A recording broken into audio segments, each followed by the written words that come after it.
আসসালামু আলাইকুম সবাইকে। আশা করি আপনারা সবাই ভীষণ ভালো রয়েছেন। আজকে আমরা অষ্টম শ্রেণীর ষষ্ঠ অধ্যায় পরমাণুর গঠন নিয়ে আলোচনা করব। পরমাণু বেসিক্যালি কি? পরমাণু হলো একটি ক্ষুদ্র কণা।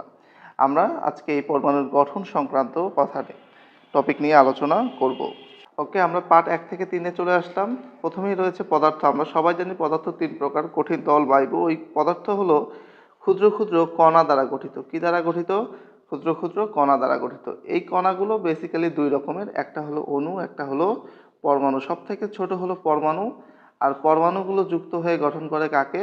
অণুকে। ঠিক আছে, একের অধিক পরমাণু পরস্পরের সাথে যুক্ত হয়ে, কি বলছি বলো, একের অধিক পরমাণু পরস্পরের সাথে যুক্ত হয়ে অণু গঠন করে।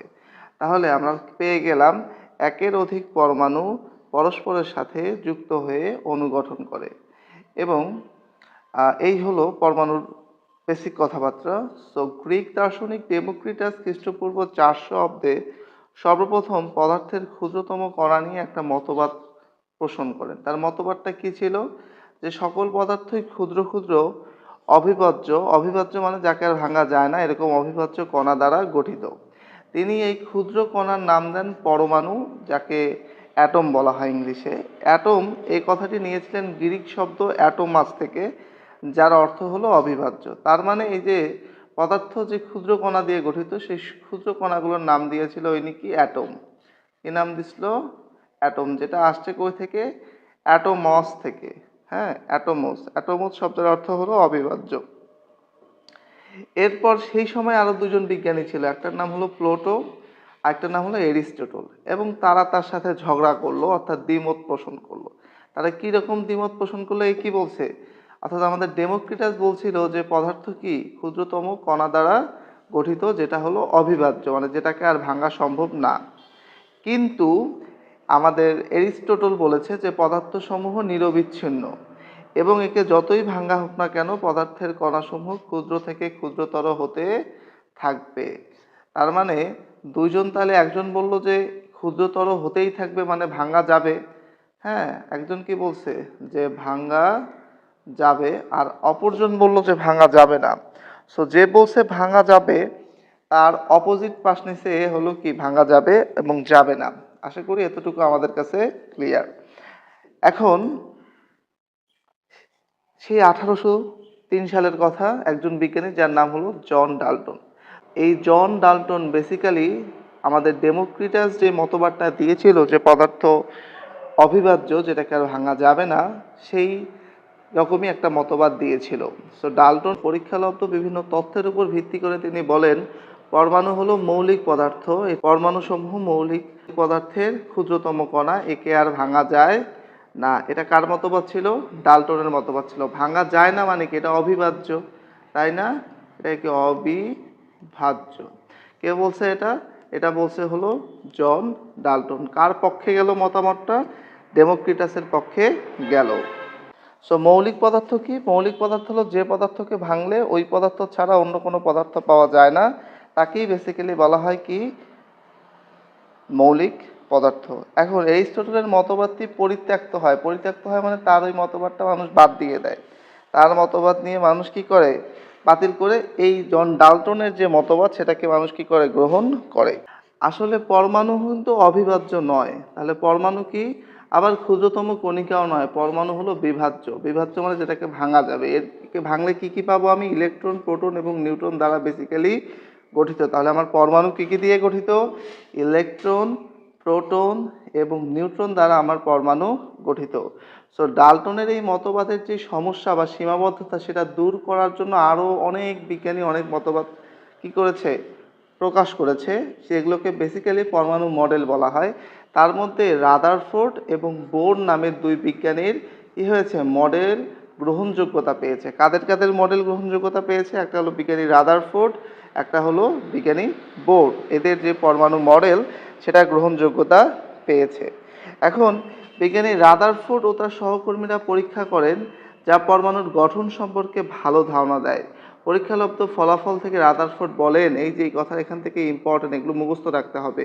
পরমাণুতে ধনাত্মক আধান ও ভর একটি ক্ষুদ্র জায়গায় আবদ্ধ। এই ক্ষুদ্র জায়গাটি বা জায়গাটি পরমাণুর কেন্দ্রে অবস্থিত এবং এই কেন্দ্রের নাম দেওয়া হয় নিউক্লিয়াস। এই কেন্দ্রের নাম কি দেওয়া হয়? এই জায়গাটি পরমাণুর কোথায় অবস্থিত? কেন্দ্রে অবস্থিত। তিনি এই কেন্দ্রের নাম দেন নিউক্লিয়াস। কেন্দ্রের নাম কি দিয়েছে? নিউক্লিয়াস। এবং তিনি আরও ব্যাখ্যা দেন যে পরমাণুর বেশিরভাগ জায়গা হলো ফাঁকা, আর ঋণাত্মক আধানযুক্ত কণার তেমন কোনো ভর নেই। তারা নিউক্লিয়াসকে কেন্দ্র করে বাহিরে নির্দিষ্ট কক্ষপথে ঘুরছে। রাদারফোর্ড মডেল সৌরজগতের মতো। সৌরজগতের মতো কেন? যেমন সূর্যকে কেন্দ্র করে আমাদের গ্রহগুলো ঘুরতেছে, ঠিক একইভাবে রাদারফোর্ড পরমাণুর মডেল অনুসারে নিউক্লিয়াসকে কেন্দ্র করে কি করে? ইলেকট্রনগুলো ঘুরতেছে। কিন্তু রাদারফোর্ডের নির্দিষ্ট কোনো কক্ষপথের কথা বলেনি, তিনি জাস্ট বলছে যে ঘুরতেছে। কিন্তু বোর পরবর্তীকালে কি ঋণাত্মক আধানযুক্ত কিছু কণা নির্দিষ্ট কক্ষপথে ঘুরে সেটা সে কি করে? যুক্ত করে। যে এই ঋণাত্মক আধানযুক্ত কণার নাম হলো ইলেকট্রন। ঋণাত্মক আধানযুক্ত কণার নাম কি? ইলেকট্রন। এটা কি করে? নির্দিষ্ট কক্ষপথে ঘুরে। এই কথাটা কে বলছে? বোর বলছে, বাট রাদারফোর্ড বলছিল জাস্ট বাহিরের দিকে ঘোরে। রাদারফোর্ডের গঠন অনুসারে কি ছিল? তার গঠন অনুসারে এইটা ছিল আমার নিউক্লিয়াস, এইটা ছিল আমার কি? নিউক্লিয়াস। এই নিউক্লিয়াসের মধ্যে কে কে রয়েছে?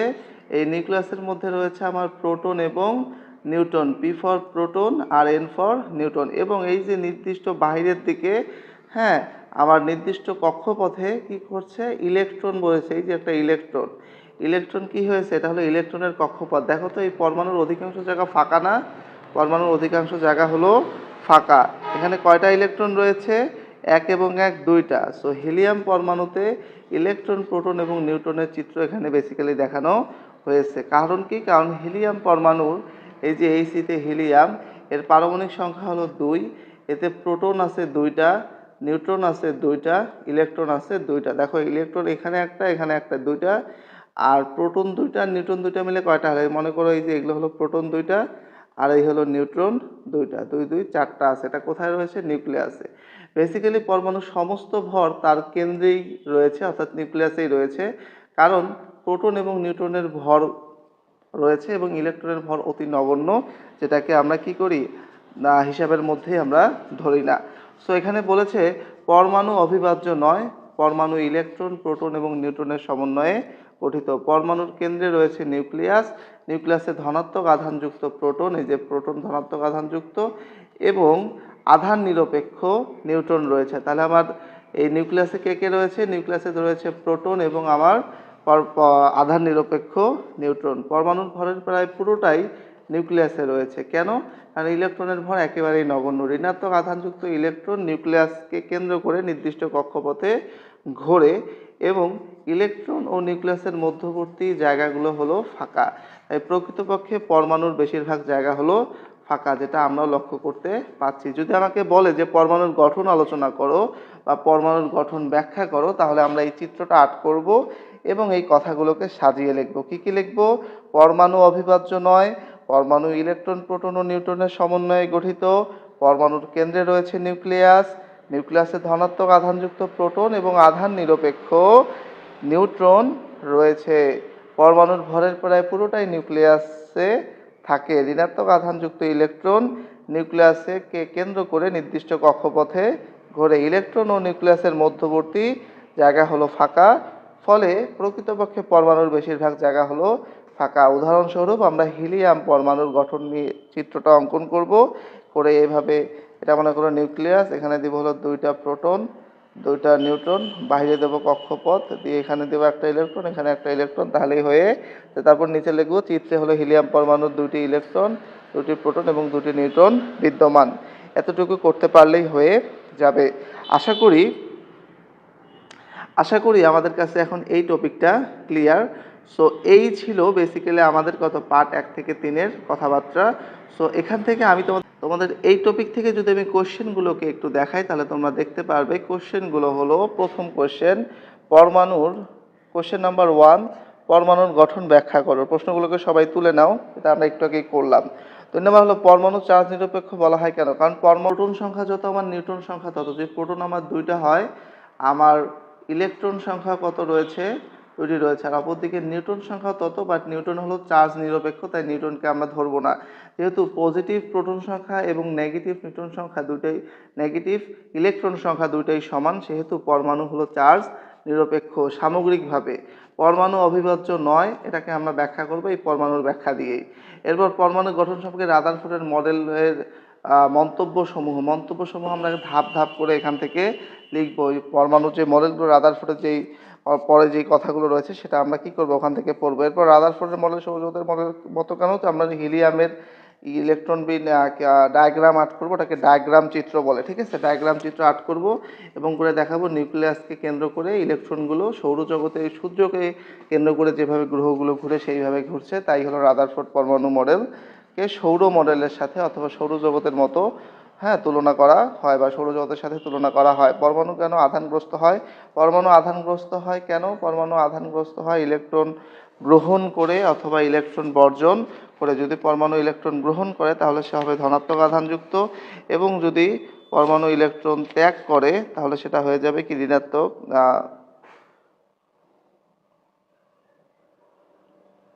যদি পরমাণু ইলেকট্রন গ্রহণ করে তাহলে সেটা হবে ঋণাত্মক আধানযুক্ত, এবং যদি পরমাণু ইলেকট্রন ত্যাগ করে তাহলে সেটা হয়ে যাবে ধনাত্মক আধানযুক্ত। বেসিক্যালি এরা যৌগ গঠনের জন্য, কি বলছি বলো, যৌগ গঠনের জন্য পরমাণুসমূহ আধান বা ইলেকট্রন এক্সচেঞ্জ করে বা ইলেকট্রন লেনদেন করে, যার ফলে পরমাণু কি হয়, আধানগ্রস্ত হয় বা তড়িতাহিত হয়। আধানগ্রস্ত হওয়া যে কথা, তড়িতাহিত হওয়া একই কথা। চিত্রসহ হিলিয়াম পরমাণুর গঠন ব্যাখ্যা করো। এটা আশা করি আমরা এখন সক্ষম হব। 1 থেকে 20 পর্যন্ত পারমাণবিক সংখ্যা বিশিষ্ট পরমাণু সমূহকে ছক আকারে উপস্থাপন করে। এটা বেসিক্যালি আমাদের বইয়ের টপিক, আমি তোমাদের একটু দেখিয়ে দেই। মনে করো এই হলো এই যে তোমাদের বইয়ের 61 পৃষ্ঠায় এটা রয়েছে, এই ছকটা।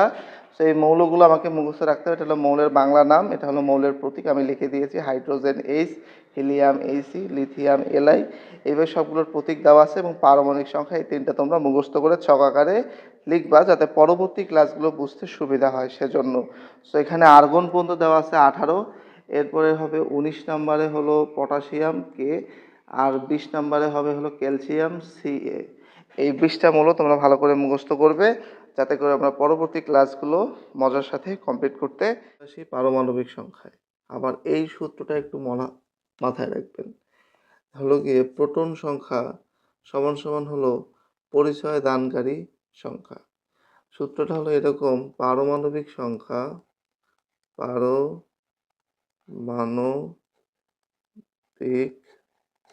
সংখ্যা, পারমাণবিক সংখ্যা সমান সমান প্রোটন সংখ্যা সমান সমান পরিচয় দানকারী সংখ্যা। বলছি বলেন, পারমাণবিক সংখ্যা সমান সমান হলো প্রোটন সংখ্যা সমান সমান হলো পরিচয় দানকারী সংখ্যা। তার মানে পারমাণবিক সংখ্যা সমান সমান প্রোটন সংখ্যা সমান সমান হলো পরিচয় দানকারী সংখ্যা, এবং প্রোটন সংখ্যা সমান সমান ইলেকট্রন সংখ্যা সমান সমান কাইন্ড অফ নিউট্রন সংখ্যা, এবং নিউক্লিয়াসে ভর সংখ্যা সমান সমান প্রোটন সংখ্যা যোগ নিউট্রন সংখ্যা। কি বলছি বলেন, নিউক্লিয়াসে যে ভর থাকে সেই ভর সংখ্যা সমান সমান কি হবে, প্রোটন সংখ্যা যোগ হলো নিউট্রন সংখ্যা। তাহলে পারমাণবিক সংখ্যা হলো প্রোটন সংখ্যা, কোনো পরমাণুর পারমাণবিক সংখ্যা যত তার প্রোটন সংখ্যা তত। আবার যার প্রোটন সংখ্যা যত সেই প্রোটন সংখ্যাকে আমি বলতেছি পরিচয় দানকারী সংখ্যা। কেন বলতেছি, কারণ প্রোটন সংখ্যা যত রয়েছে তার ইলেকট্রন সংখ্যা তত রয়েছে। ব্যতিক্রম কিছু বাদ দিয়ে সবারই মোটামুটি নিউট্রন সংখ্যা প্রায় সমান রয়েছে, এবং নিউক্লিয়াসে রয়েছে ভর সংখ্যা। এই ভর সংখ্যাকে আমরা বলি হলো প্রোটন সংখ্যা এবং নিউট্রন সংখ্যার সমষ্টি নিয়ে হয় কি ভর সংখ্যা। তাহলে আমাকে দুইটা জিনিস জানতে হবে, একটা হলো পারমাণবিক সংখ্যা, কি জানতে হবে, পারমাণবিক সংখ্যা, আরেকটা হলো ভর সংখ্যা। আমি যদি এই দুইটা জিনিস পারি তাহলে কি হবে, তাহলে এই যে বিজ্ঞানের যে রসায়নের যে অধ্যায়গুলো রয়েছে সেই অধ্যায়গুলো আমার জন্য সহজ হয়ে যাবে। তো আসো আমরা বই থেকে পড়া শুরু করি। আশা করি এই কথাটুকু তোমরা লিখে নিয়েছো এবং পড়বে। প্রতিটি মৌলের আলাদা আলাদা পরমাণু রয়েছে, এই কথাটার মানে কি?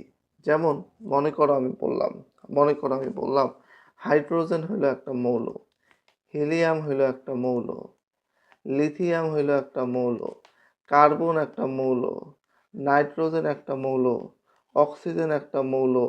এরা সবাই একটা করে মৌল না? হ্যাঁ, এরা সবাই একটা করে মৌল এবং প্রত্যেক মৌলের আলাদা আলাদা পরমাণু রয়েছে। অবশ্যই সেজন্য তো আমি এদের আলাদা আলাদা চিহ্ন দ্বারা প্রকাশ করতেছি। এদেরকে কি বলা হয়? বেসিক্যালি এদেরকে প্রতীক বলা হয়। কি বলা হয়? প্রতীক বলা হয়। তো হাইড্রোজেন একটা প্রতীক, হিলিয়ামের একটা প্রতীক, লিথিয়ামের একটা প্রতীক, কার্বনের একটা প্রতীক, নাইট্রোজেনের একটা প্রতীক এবং অক্সিজেনের একটা প্রতীক। কারণ কি? কারণ এদের প্রত্যেকের পরমাণু হলো আলাদা আলাদা। যেহেতু আলাদা আলাদা পরমাণু, সেহেতু পরমাণুকে প্রকাশ করার জন্য আবার আলাদা আলাদা প্রতীক ব্যবহার করে থাকি। তাহলে প্রতিটি মৌলের আলাদা আলাদা পরমাণু রয়েছে, যেমন হাইড্রোজেন পরমাণু, তারপর কি আছে অক্সিজেন গ্যাসের পরমাণু থেকে আলাদা। এই প্রতিটা পরমাণু একে অপর থেকে কি হবে? আলাদা সব দিক থেকে। হয়তোবা দেখতে এক না, সবার বৈশিষ্ট্য এক না, সবার পারমাণবিক সংখ্যা এক না, সবার ভর সংখ্যা এক না। এভাবে কিছু নির্দিষ্ট এবং স্পেসিফিক বৈশিষ্ট্য রয়েছে যেগুলো একটা অপরটার থেকে ভিন্ন বিধায় কিন্তু এরা আলাদা মৌলের পরমাণু হিসাবে গণনা করা হয়েছে। এখন বলা হয়েছে একটি মৌলের পরমাণু থেকে আরেকটি মৌলের পরমাণুর মধ্যে আকার, ভর ও ধর্মের পার্থক্য রয়েছে। হইতে পারে তার পারমাণবিক আকারের কম বেশি, হতে পারে ভরের কম বেশি, হতে পারে বিভিন্ন পারমাণু বা পর্যায়বৃত্ত যে ধর্ম আছে সেই ধর্মগুলোর মধ্যে বৈষম্য বা পার্থক্য রয়েছে বিধায় তো তারা আলাদা আলাদা মৌল হয়েছে। এখন কথা হলো পরমাণু আধান নিরপেক্ষ। এই কথাটার মানে কি? কথাটার মানে আমরা এর আগের ক্লাসেও জেনেছি, পরমাণুতে যতগুলো প্রোটন থাকে ঠিক ততগুলো ইলেকট্রনও থাকে। প্রোটন হলো পজিটিভ আর ইলেকট্রন হলো নেগেটিভ। তার মানে যত টাকা সে আয় করে তত টাকা সে ব্যয়ও করে। তাহলে তার কাছে কখনো টাকা জমবে? কখনোই জমবে না। সে হয়ে যাবে মানে একদম সবসময় জিরো কন্ডিশনে থাকবে বা জিরো অর্থনৈতিক অবস্থায় থাকবে। ঠিক একইভাবে পরমাণু হলো এরকম আধান নিরপেক্ষ। আধান মানে কি? চার্জ। আধানের বাংলা কি? চার্জ। চার্জ নিরপেক্ষ। তাই পরমাণুতে ইলেকট্রন ও প্রোটন সংখ্যা সমান থাকে। তবে মৌলের পরমাণুর বৈশিষ্ট্যকে বোঝানোর জন্য প্রোটন সংখ্যাকে ব্যবহার করা হয়। কাকে বোঝানোর জন্য? মৌলের পরমাণুর বৈশিষ্ট্যকে বোঝানোর জন্য। এই পরমাণুর বৈশিষ্ট্যই হলো বেসিক্যালি কি? পারমাণবিক সংখ্যা কাজ করবে, প্রোটন সংখ্যাটা। সো এখানে কি বলছে? এখন আসো, এখানে আমাকে বলছে কোনো মৌলের একটি পরমাণু থেকে প্রোটন সংখ্যাকে পারমাণবিক সংখ্যা বলা হয়। তাহলে প্রোটন সংখ্যাকে কি বলা হবে? প্রোটন সংখ্যাকে বলা হয় পারমাণবিক সংখ্যা। আমি কি বলি? আমি বলি হলো প্রোটন সংখ্যা হলো কি? পরিচয় দানকারী সংখ্যা। প্রোটন সংখ্যাকে আদর করে আমরা কি বলবো? পরিচয় দানকারী সংখ্যা। তাহলে কোনো মৌলের একটি পরমাণুতে প্রোটন সংখ্যাকে পারমাণবিক সংখ্যা বলা হয়। এখন এই প্রোটন সংখ্যাকে কিভাবে এরা নামকরণ করছে বা কিভাবে আনছে সেটা আমরা ভবিষ্যতে জানবো 9-10-এ গিয়ে। বাট এখন আমাকে কিছু জিনিস মাথায় রাখতে হবে, যেমন এই যে হাইড্রোজেন একটা মৌলের পরমাণু রয়েছে যার পারমাণবিক সংখ্যা হলো 1। কেন 1 তার কোনো ব্যাখ্যা তোমাদের বইয়ে নাই, বাট উপরের ক্লাসে রয়েছে। অপরদিকে অক্সিজেনের একটি পরমাণুতে 8টি প্রোটন রয়েছে, তাই অক্সিজেনের পারমাণবিক সংখ্যা কত হবে? তো পারমাণবিক সংখ্যা থেকে আর কি কি তথ্য পাওয়া যায় সেটা আমরা একটু পরে দেখি।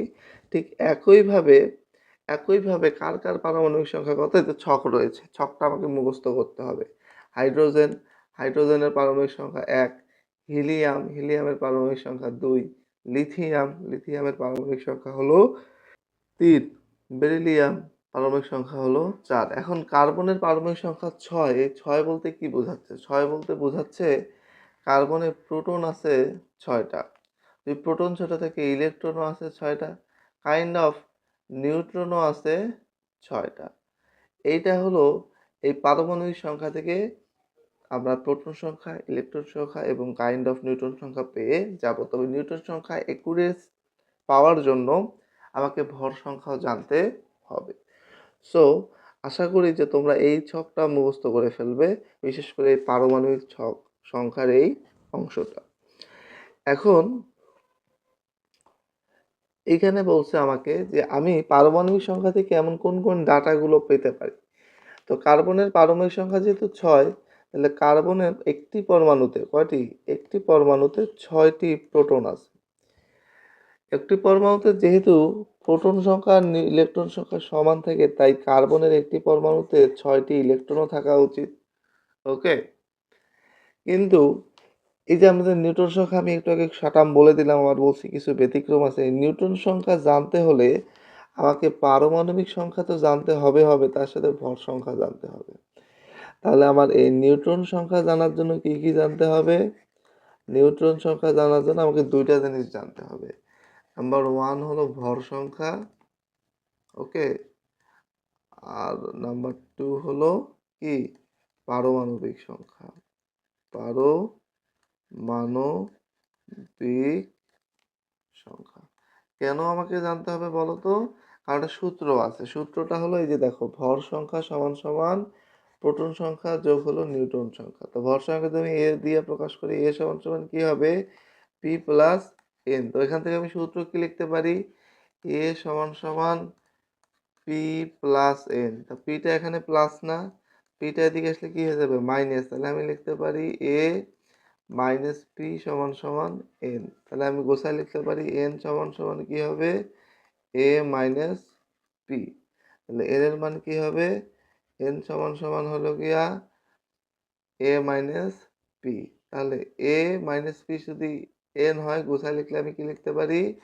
এন সমান সমান এ মাইনাস পি। তার মানে আমার নিউটন সংখ্যা হলো ভর সংখ্যা বিয়োগ প্রোটন সংখ্যা অথবা পারমাণবিক সংখ্যা।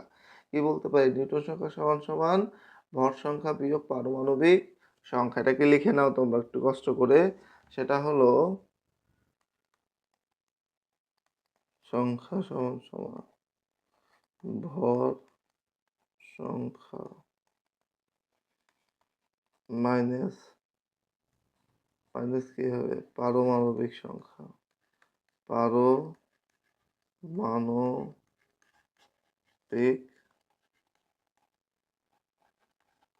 সংখ্যা। আশা করি তোমরা লিখে নিছো, সেটা কি নিউটন সংখ্যা সমান সমান ভর সংখ্যা বিয়োগ পারমাণবিক সংখ্যা। আশা করি তোমাদের কাছে এটা এখন ক্লিয়ার। সো এখন যদি আমরা বইয়ের পড়ায় আসি, তাহলে আমাকে কি বলছে দেখো, আমাকে বলছে হলো নিউটন সংখ্যা জানতে হলে আমাকে পারমাণবিক সংখ্যা এবং ভর সংখ্যা জানতে হবে। একটি পরমাণুতে ইলেকট্রনের ভর হলো নগণ্য, এই কথাটা মাস্ট বি মনে রাখবে। একটি পরমাণুতে কি ইলেকট্রনের ভর হলো নগণ্য। পরমাণুতে প্রায় সবটুকু ভর তার নিউক্লিয়াসে থাকে। পরমাণুর সবটুকু ভর কোথায় থাকে? নিউক্লিয়াসে। নিউক্লিয়াস জন্য কোনটা? কেন্দ্রের যে জায়গাটা অনেক ঘন, বাইরে কি থাকে? বাইরে তো বিভিন্ন কক্ষপথ থাকে। এই কেন্দ্রের এই জায়গাটাই হলো কি নিউক্লিয়াস। সেখানে কি আছে? এখানে রয়েছে হলো প্রোটন এবং নিউট্রন। তাহলে এই সমস্ত ভর কোথায় কোথায় রয়েছে? প্রোটন এবং নিউট্রন। এবং ইলেকট্রন কি? এদের ভর খুবই নগণ্য, বা এর ভর হিসাবেই ধরাই হয় না। হ্যাঁ, সো অর্থাৎ কোনো পরমাণুর ভর তার প্রোটন এবং নিউট্রনের ভর, তার পরমাণুর ভর কি হবে? প্রোটন এবং নিউট্রনের ভরের সমষ্টির সমান হবে। এখন নিউট্রন ও প্রোটনের ভর প্রায় সমান। কোনো পরমাণুতে প্রোটন ও নিউট্রনের সমষ্টিকে ভর সংখ্যা বলা হয়। তাহলে কোনো পরমাণুতে বা কোনো মৌলের পরমাণুতে প্রোটন ও নিউট্রনের সমষ্টিকে কি বলা হয়? ভর সংখ্যা বলা হয়। এতটুকু কি আমরা বুঝছি? মোদ্দা কথা কি? মোদ্দা কথা হলো একটি পরমাণুতে ইলেকট্রনের ভর নগণ্য, পরমাণুর সমস্ত ভর হলো তার কি? প্রোটন এবং নিউট্রনের ভরের সমান, বা যেটা নিউক্লিয়াসে রয়েছে, ওই নিউক্লিয়াসের যে ভর সেটাকে বেসিক্যালি ভর সংখ্যা বলা হয়। তা ভর সংখ্যার সংজ্ঞা কি? কোনো কোনো মৌলের পরমাণুতে প্রোটন এবং নিউট্রনের সমষ্টিকে তার ভর সংখ্যা বলা হয়। এখন আমরা এই সংজ্ঞা সূত্রটা মুখস্থ রাখবো। এখানে কিছু তথ্য বলছে, আমরা তথ্যটা দেখি। তথ্যতে বলছে যে পরমাণুর নিউক্লিয়াসে 8টি প্রোটন এবং 8টি নিউট্রন থাকে, তাই অক্সিজেনের ভর সংখ্যা কত হবে? 8 প্লাস 8, 8 প্লাস 8 করলে কত আসবে? 16। এই যে 16। অপরদিকে সোডিয়াম পরমাণুতে 11টি প্রোটন এবং 12টি নিউট্রন রয়েছে। কেন ভিন্ন হলো সেটা পরের হিসাব। আমাকে যদি বলে দেয় যে 11টি প্রোটন এবং 12টি নিউট্রন থেকে, 12 আর 11 যোগ করলে কত হবে? 23। তাহলে 23টা কি হবে? ওর পারমাণবিক ভর। এখন প্রশ্ন, এই ভরটা কি গ্রামে হবে নাকি কেজিতে হবে? আপাতত তোমাদের লেভেলে নাম্বার দেওয়া আছে, বাট এটা হলো অনুপাত হিসাবে এটাকে ইউজ করা হয়, সেটা আমরা ভবিষ্যতে জানবো। আপাতত পারমাণবিক ভর হলো 13 আমরা এভাবে জানলেই হবে। এখানে একটা উদাহরণ বলছে, উদাহরণে বলছে ক নামক একটি মৌলের পারমাণবিক সংখ্যা হলো 17, পারমাণবিক 17 কার, ক্লোরিনের। হ্যাঁ, এবং ভর হলো 35। তাহলে আমি সূত্র কি জানি, এ সমান সমান পি প্লাস এন। এর মান কত, 35, পি এর মান কত, 17। তাহলে আমার এন এর মান লাগবে। তাহলে আমি কি লিখতে পারি, লিখতে পারি না আমি এন সমান সমান কত হবে, 35 মাইনাস 17।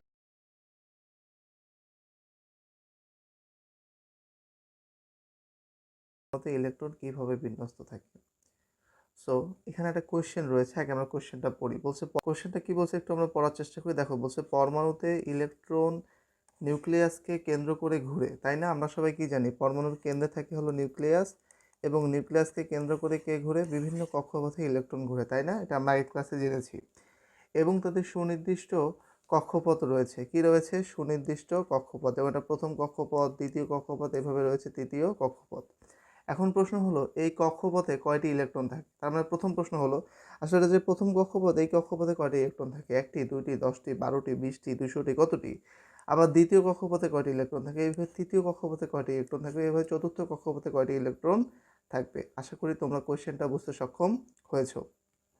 সো এর ব্যাখ্যাটা হলো এরকম, প্রথম কক্ষপথে সর্বোচ্চ 2টি, দ্বিতীয় কক্ষপথে সর্বোচ্চ 8টি, এবং তৃতীয় কক্ষপথে সর্বোচ্চ 18টি ইলেকট্রন থাকতে পারে। তো তোমরা এটা একটু মুখস্থ করে নেবা। কি বলছি বলো, প্রথম কক্ষপথে সর্বোচ্চ 2টি, তৃতীয় কক্ষপথে সর্বোচ্চ 8টি, এবং তৃতীয় কক্ষপথে সর্বোচ্চ 18টি ইলেকট্রন থাকতে পারে।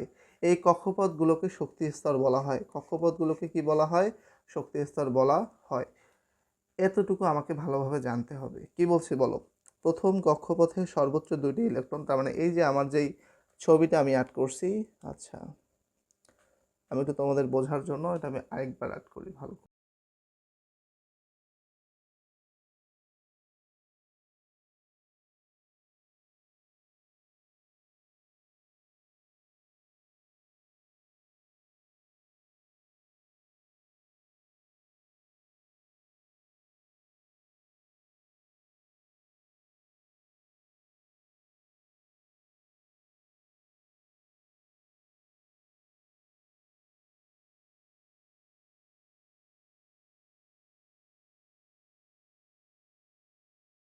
দেখো বেসিক্যালি আমরা কি করছি, বেসিক্যালি আমরা একটা পরমাণু অঙ্কন করেছি, যেখানে এইটা হলো আমাদের নিউক্লিয়াস, এটা কি, এটা ভিতরেরটা হলো আমাদের নিউক্লিয়াস। আশা করি তোমাদের এখানে কোনো অসুবিধা নেই। নিউক্লিয়াসটা সবসময় কি থাকবে, ঘন থাকবে। এটা হলো আমাদের প্রথম কক্ষপথ, এটা দ্বিতীয় কক্ষপথ, এটা হলো তৃতীয় কক্ষপথ। এখন আমরা জানি ইলেকট্রনগুলো কক্ষপথে অবস্থান করে, কিন্তু কোন কক্ষপথে কতটি ইলেকট্রন অবস্থান করবে সে বিষয়ে আমাদের কোনো নির্দিষ্ট ধারণা নেই। সেই ধারণাটাই আমরা এখান থেকে একটু আগে পড়লাম, যে প্রথম কক্ষপথে সর্বোচ্চ 2টি ইলেকট্রন, দ্বিতীয় কক্ষপথে সর্বোচ্চ 8টি ইলেকট্রন, এবং তৃতীয় কক্ষপথে সর্বোচ্চ 18টি ইলেকট্রন থাকতে পারে।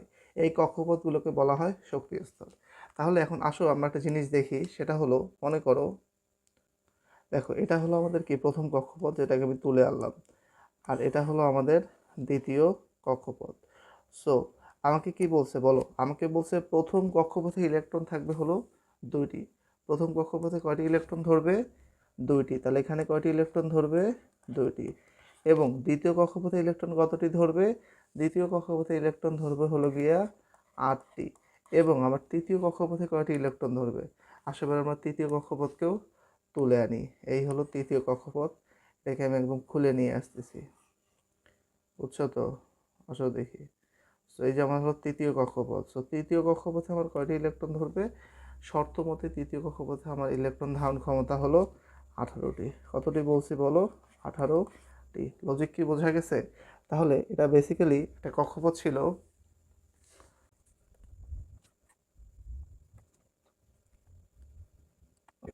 সো এখন একটা জিনিস খেয়াল করো, এটা হলো প্রথম কক্ষপথ, দ্বিতীয় কক্ষপথ, তৃতীয় কক্ষপথ। প্রথম কক্ষপথে ইলেকট্রন থাকে 2টি, দ্বিতীয় কক্ষপথে ইলেকট্রন থাকে 8টি, তৃতীয় কক্ষপথে ইলেকট্রন থাকে 18টি। এখন ব্যাপারটা হলো, যদি কারো ইলেকট্রন থাকে 10টি, তাহলে কি হবে, দেখো যদি কারো 10টি ইলেকট্রন থাকে, যদি কারো 10টি ইলেকট্রন থাকে, সেক্ষেত্রে আমরা প্রথম কক্ষপথে বসতে দেব 2জনকে, দ্বিতীয় কক্ষপথে বসতে দেব 8জনকে। দেখো এর কিন্তু পূর্ণ হয়ে গেছে, এটাও পূর্ণ হয়ে গেছে, এটাও পূর্ণ হয়ে গেছে। কিন্তু ঝামেলা হলো যদি কারো থাকে 12টি, তাহলে এখানে যাবে 2টি, এখানে যাবে 8টি, 8 আর 2 কত, 10টি হয়ে গেল। এখন বাকি 2টা কোথায় যাবে? বাকি 2টা 3 নাম্বার কক্ষপথে এসে হাজির হবে। সো এটা হলো 8 2 8 2। যদি কারো 13টা থাকে তখন এখানে 3টা ইলেকট্রন হাজির হবে। যদি কারো মনে করো 20টা ইলেকট্রন আছে, তাহলে 2 আর 8 কত হলো 18, 2 আর 8 হলো 10, আর বাকি 10টা ইলেকট্রন আমার এখানে এসে হাজির হবে। এখানে তখন কটা ইলেকট্রন বসবে?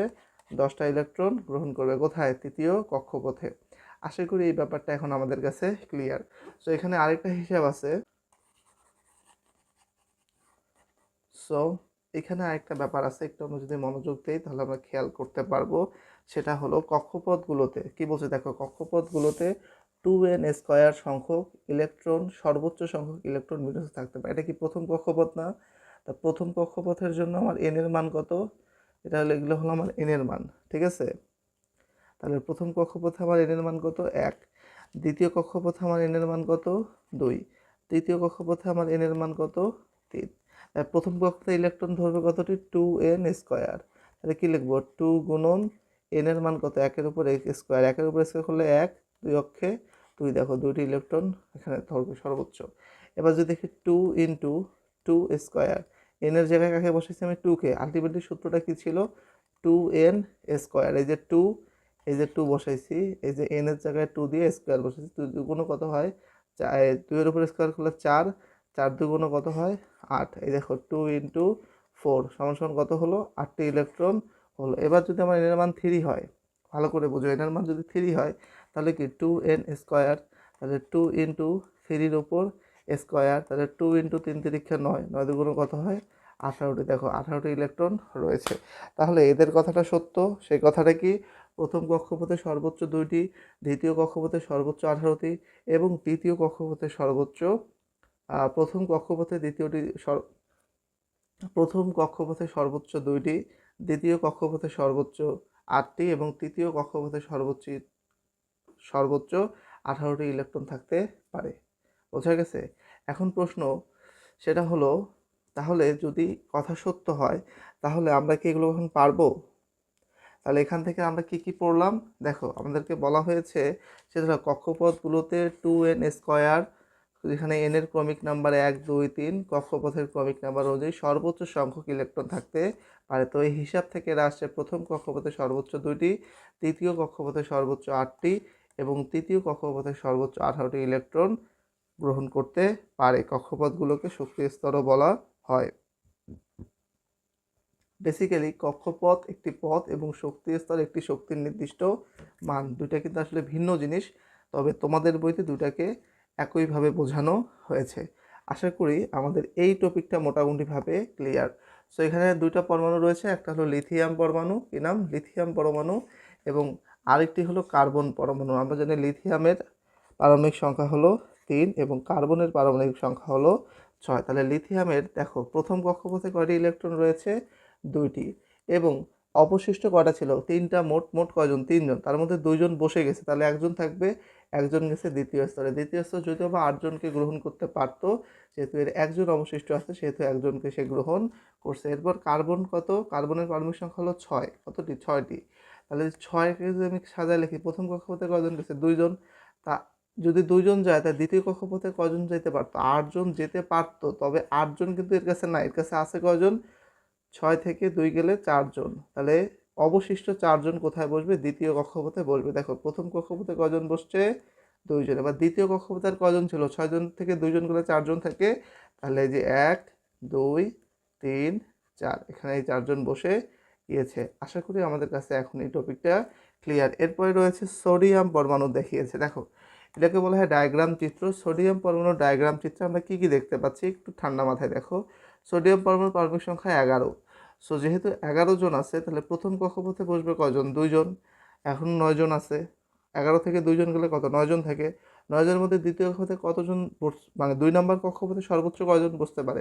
8জন। হ্যাঁ, ওর 9 থেকে 8 গেলে আর একজন থাকে, ওই একজন গিয়ে বসবে কোথায়? 3 নম্বর কক্ষপথে। যদিও বা ওই 3 নম্বর কক্ষপথে 18 জন বসতে পারতো, কিন্তু এর তো টোটাল 18 জন বরযাত্রী নাই, এর বরযাত্রী আছে 11 জন। তো প্রথম টিপে খাইছে 2জন, দ্বিতীয় টেবিলে খাইতে বসছে 8জন, আর একজন বসছে তৃতীয় টেবিলে, যেহেতু এর বরযাত্রী টোটাল কতজন, মানে ইলেকট্রন হলো 11 জন। তাহলে এই যে সোডিয়াম, এটা কি এর নিউক্লিয়াস।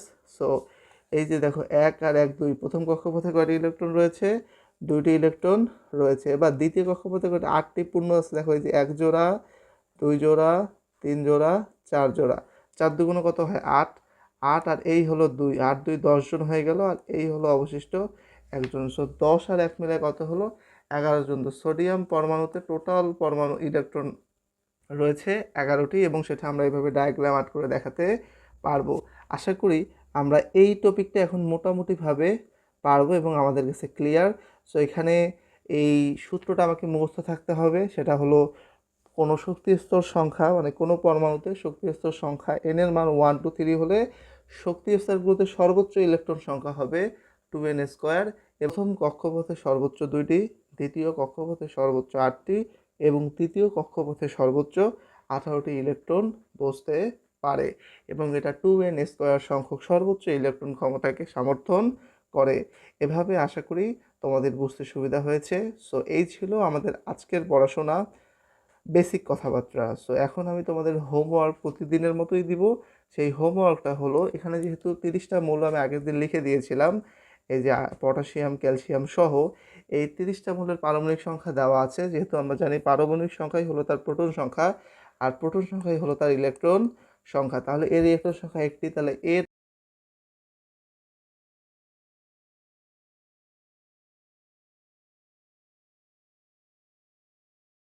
একটু বোঝার চেষ্টা করো কি কি বলতেছি আমি। তাহলে মনে করো হাইড্রোজেন, হাইড্রোজেন এটা হলো প্রথম কক্ষপথ, এটা হলো প্রথম কক্ষপথ, এটা হলো দ্বিতীয় কক্ষপথ, এটা হলো তৃতীয় কক্ষপথ। যেখানে প্রথম কক্ষপথের টেবিলে ধরে দুইজন, তৃতীয় কক্ষপথে ধরে হলো 8জন। হ্যাঁ, একটু একটু ধরে নাও। চলো, এটা মনে করো, এটা মনে করো প্রথম কক্ষপথ, যেখানে 2টি ইলেকট্রন থাকতে পারে। এটা হলো দ্বিতীয় কক্ষপথ, যেখানে 8টি ইলেকট্রন থাকতে পারে। এটা হলো তৃতীয় কক্ষপথ, যেখানে 18টি ইলেকট্রন থাকতে পারে, বা 18 জন যাত্রী বসতে পারে। কিন্তু এর পারমাণবিক সংখ্যা 1, তাহলে এখানে ইলেকট্রন বসবে 1টি। এর যেহেতু 2, তাহলে প্রথম স্তরে 2জন বসলো। এর যেহেতু 3, এর হলো 2জন আর এই একজন, 3জন হয়ে গেল। এর যেহেতু 4, এই টেবিলে 2, এই টেবিলে 2, এই টেবিলে 8জন না হওয়া পর্যন্ত কিন্তু বসতেই থাকবে। এর যেহেতু 5, তাহলে কত হবে 2, আর এখানে হলো 3। এই যেহেতু 6জন, তাহলে 2জন গেল প্রথম শক্তি স্তরে, আর দ্বিতীয় শক্তি স্তরে যাবে 4জন। এর প্রথম শক্তি স্তরে 2জন, পরের শক্তি স্তরে 5জন।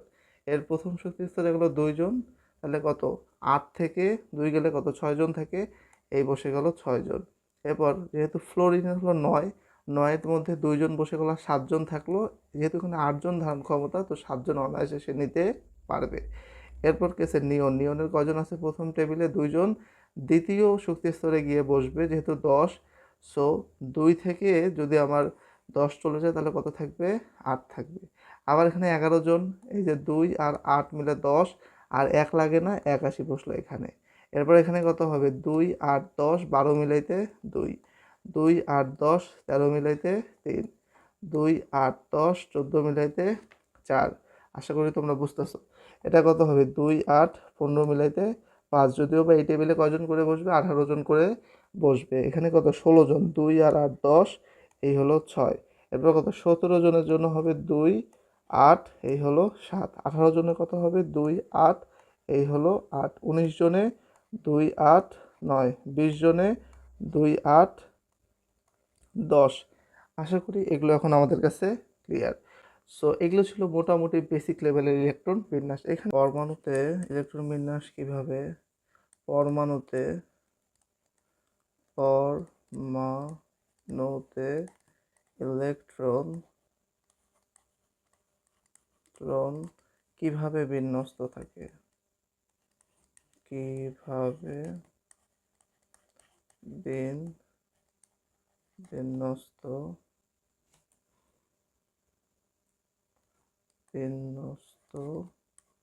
থাকে। ওকে, এরপরে প্রশ্ন নম্বর 2 নম্বর প্রশ্ন হলো 1 থেকে 20 পারমাণবিক